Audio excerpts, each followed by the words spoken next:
तो वापस स्वागत है आपका इस नए वीडियो में। इस वीडियो में हम लोग क्या होता है जब जो सवाल पूछे जाते हैं रिएक्शन से संबंधित उनको डिस्कस करने वाले हैं।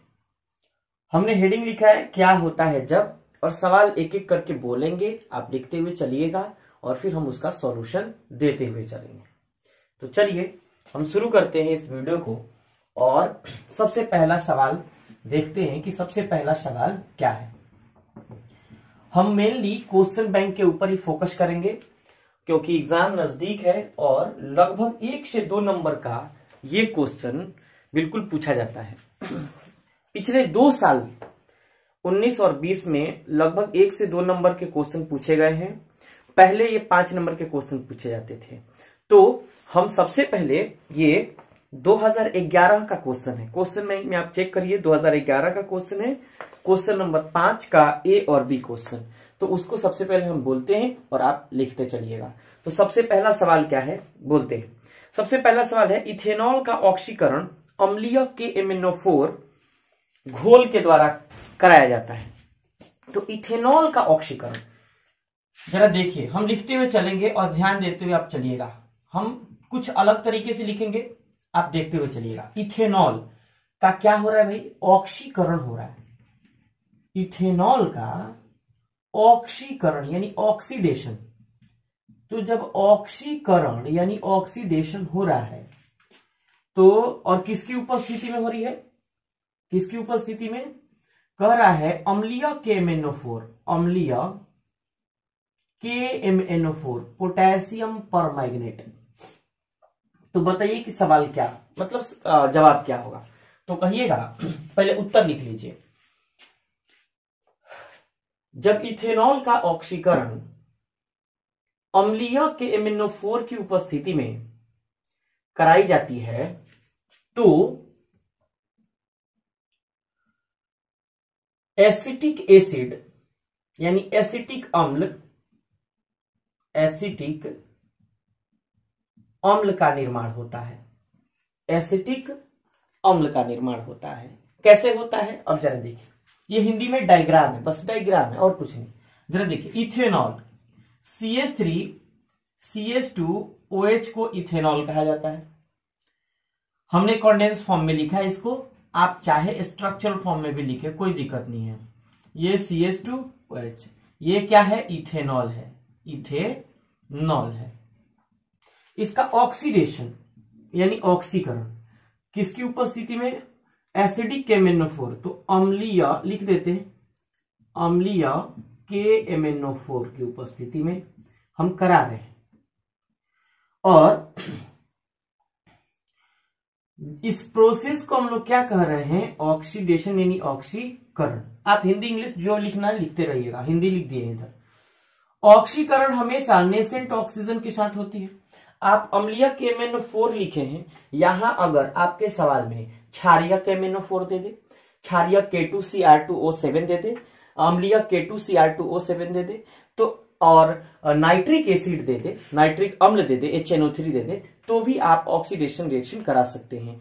ये माइल्ड ऑक्सीडाइजिंग एजेंट है, मतलब कि कम मात्रा में ऑक्सीजन प्रोड्यूस करते हैं। मतलब KMnO4 का काम है, ये अगर ऑक्सीकारक है तो इसका काम है ऑक्सीजन की मात्रा को बढ़ा देना, और कोई काम नहीं है।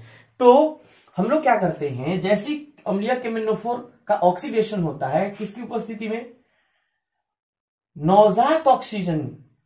सबसे बड़ी बात है, नवजात ऑक्सीजन के साथ जैसे ही ऑक्सीडेशन की प्रोसेस शुरू होती है, तो यहां से देखिए, यहां से 2 मोल ऑक्सीजन ले रहे हैं, यहां से हाइड्रोजन रिप्लेस होता है और ऑक्सीजन आकर के इस कार्बन से जुड़ जाता है। तो क्या कहते हैं, CH3C डबल बॉन्ड O और OH। यहां देखिए, यहां से हाइड्रोजन 2 रिप्लेस हो गए हैं। किस फॉर्म में रिप्लेस हो गए हैं भाई, देखिए हाइड्रोजन 2 रिप्लेस हो गए और इसका नवजात ऑक्सीजन का एक ऑक्सीजन हाइड्रोजन के साथ आकर के मिला है, तो क्या बनाएगा, H2O।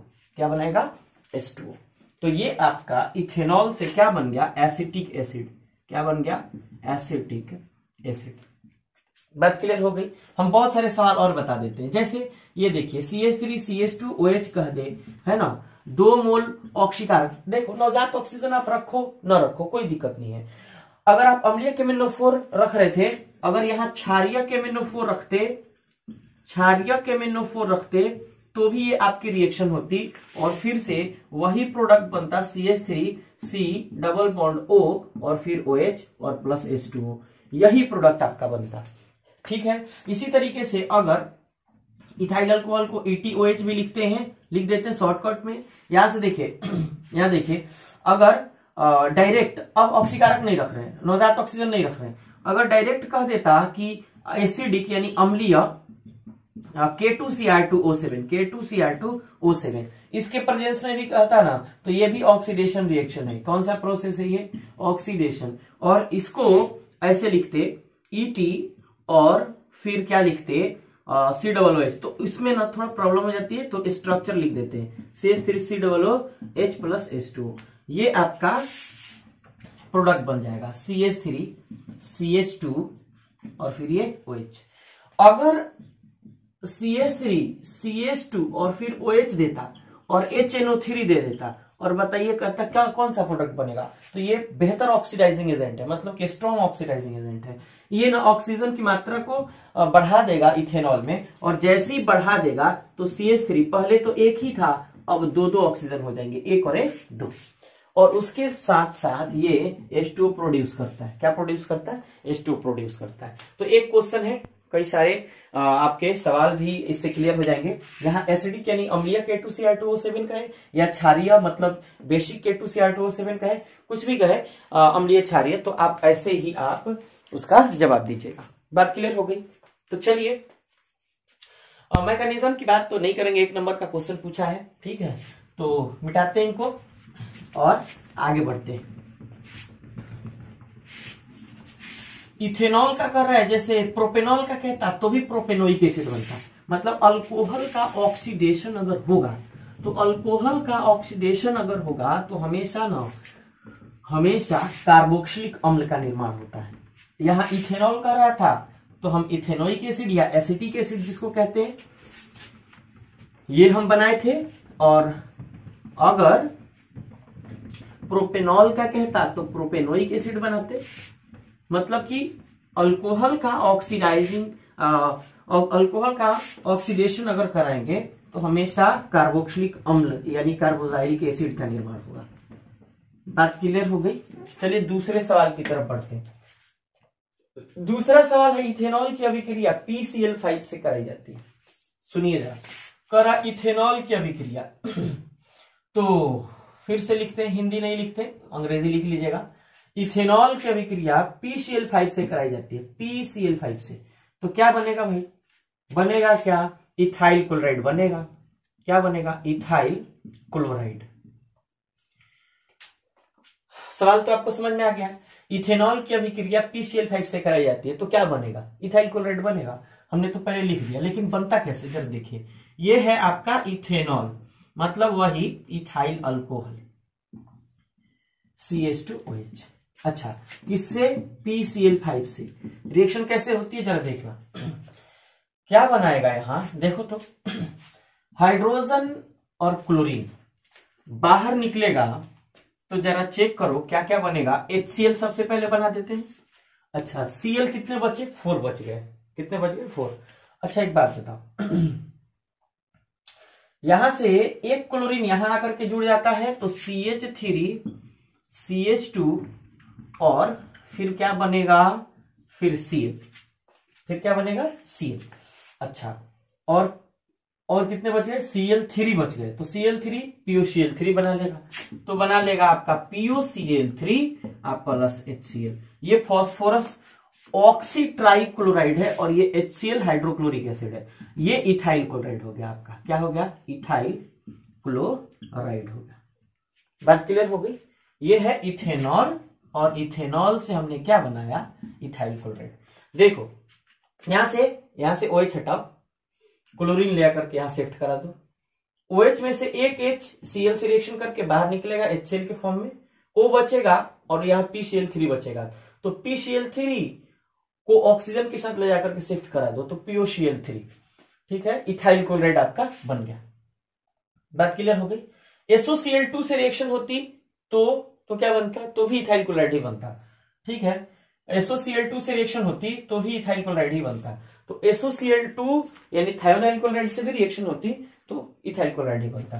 तो चलिए आप इसको लिख लीजिए और फिर आगे की बात करते हैं, नेक्स्ट क्वेश्चन की बात करते हैं। और देखते हैं और कितने हम लोग सवाल कर सकते हैं जल्दी से जल्दी, क्योंकि जाना भी है हमको अभी। जस्ट देखते हैं अगला सवाल।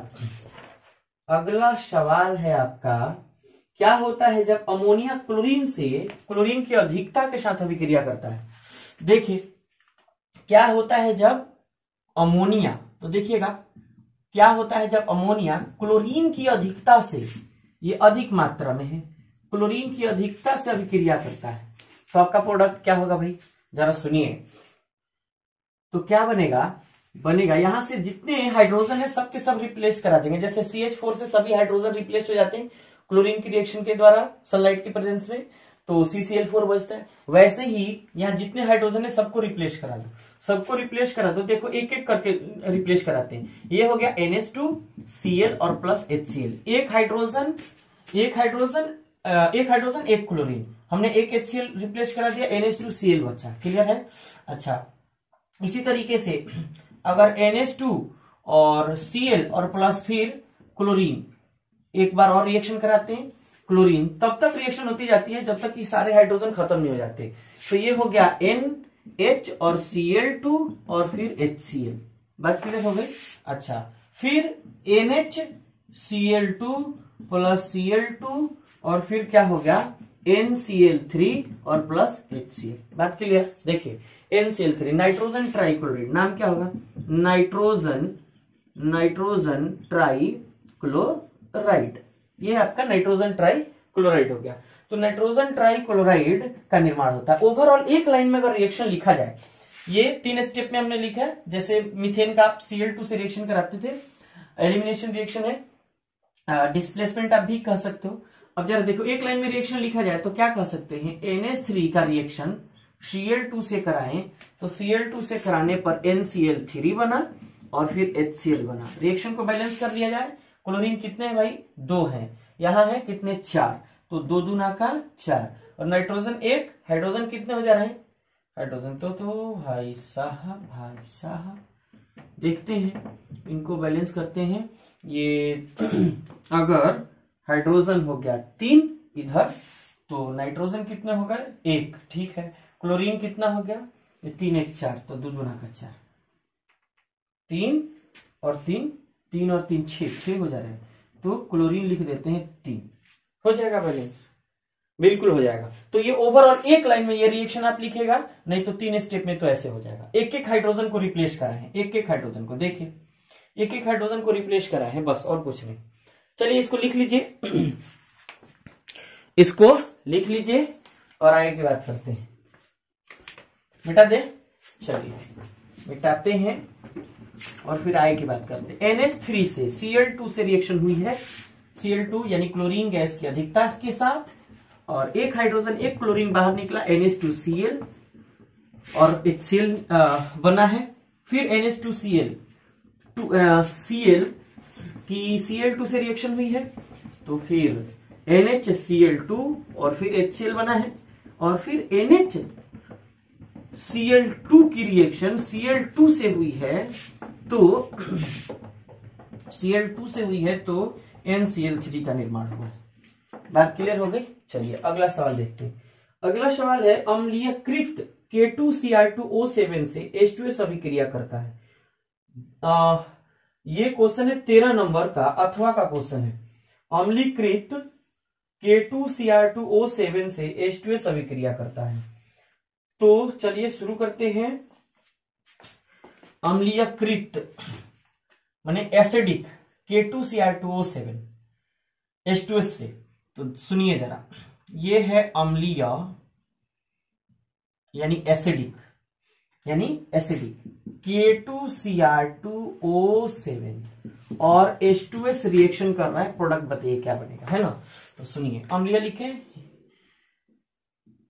आप एसिडिक भी लिख सकते हैं। एसिडिक Cr2O7 H2S से रिएक्शन हुई, H2S गैस है हाइड्रोजन सल्फाइड जिसमें सड़ी हुई अंडा का गंध पाया जाता है। और देखिए K2Cr2O7 ना एक ऑक्सीडाइजिंग एजेंट, अभी अभी बोले हैं, मतलब एसिडिक हो बेसिक हो कुछ भी हो, तो एसिडिक हो या बेसिक हो तो K2Cr2O7 पोटेशियम डाइक्रोमेट एक ऑक्सीकारक है। ये क्या करता है, ऑक्सीजन की मात्रा को बढ़ाता है। कभी भी रिएक्शन करने जाएगा अपने से ऑक्सीजन की मात्रा को बढ़ाना शुरू कर देगा। तो जरा देखना यहां क्या बन गया, यहां सल्फर है तो देखो भाई यहां H प्लस सल्फाइड 2- चार्ज होगा, 2- चार्ज।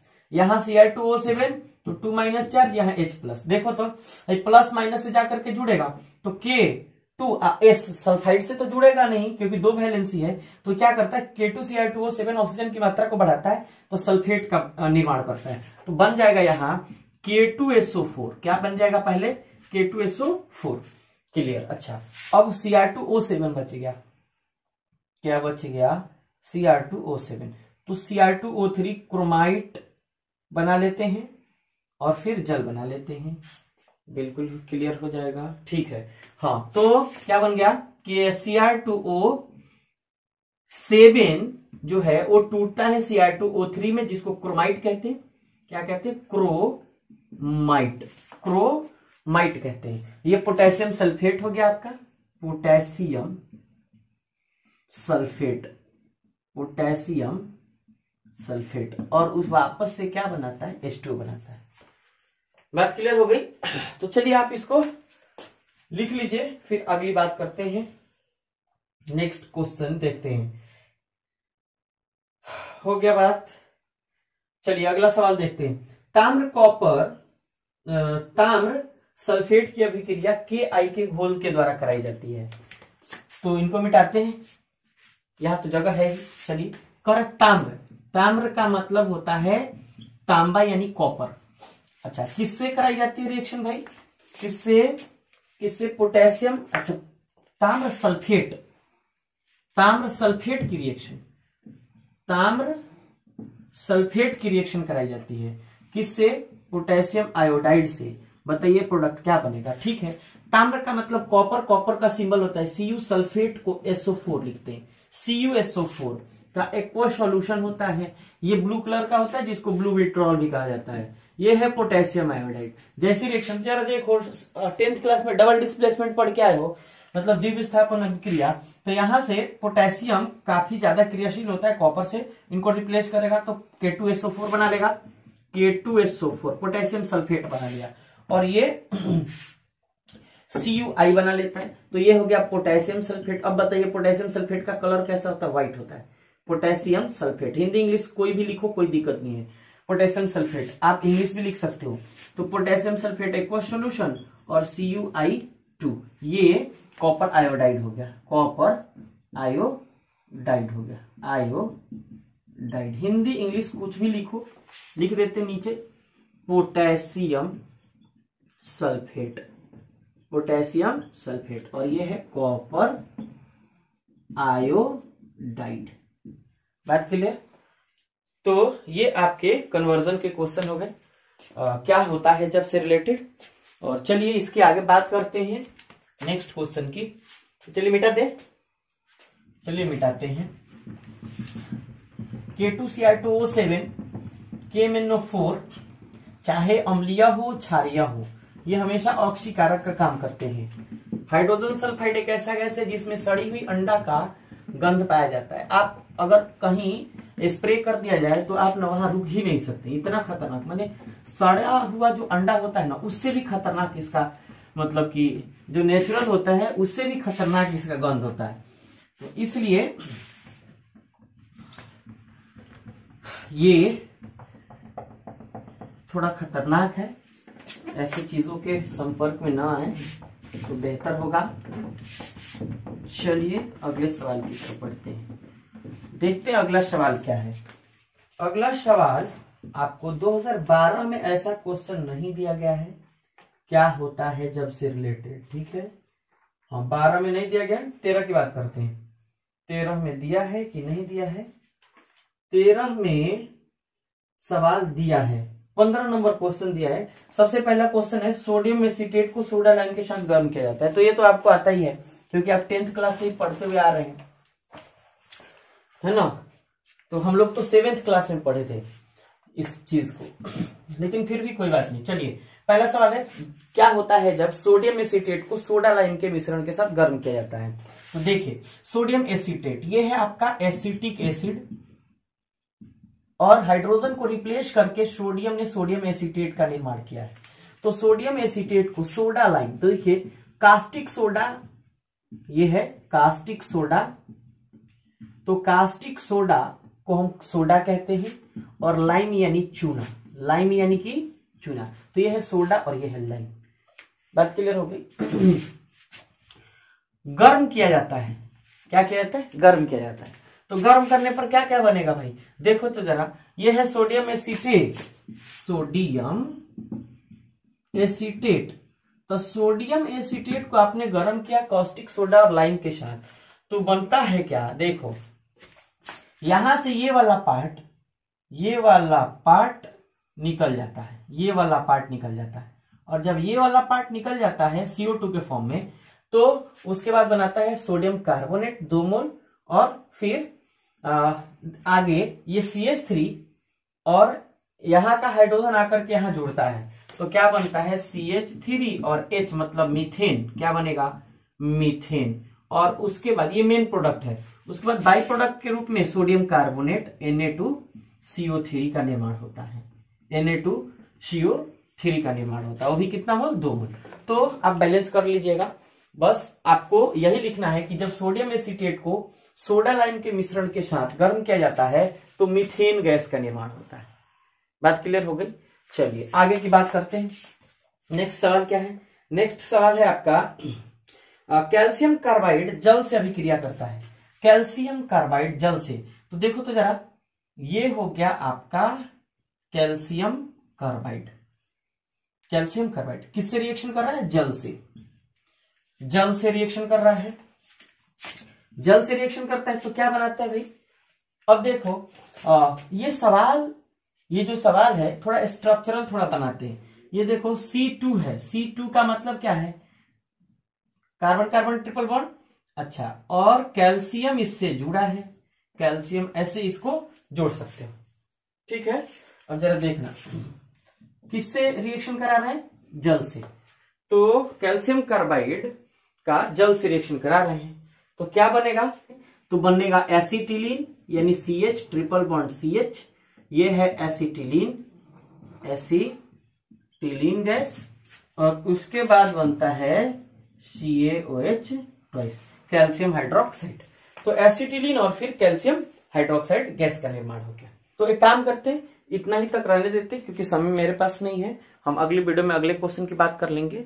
और चलिए आपको अब बताइए कि ये वीडियो कैसा लगा। अगर वीडियो अच्छा लगे तो वीडियो को लाइक करिए, अपने दोस्तों के साथ शेयर करिए, और चैनल पे अगर पहली बार आए हैं तो चैनल को सब्सक्राइब करके बेल आइकन को जरूर प्रेस करिए। चलिए मिलते हैं नेक्स्ट वीडियो में। Thanks for watching.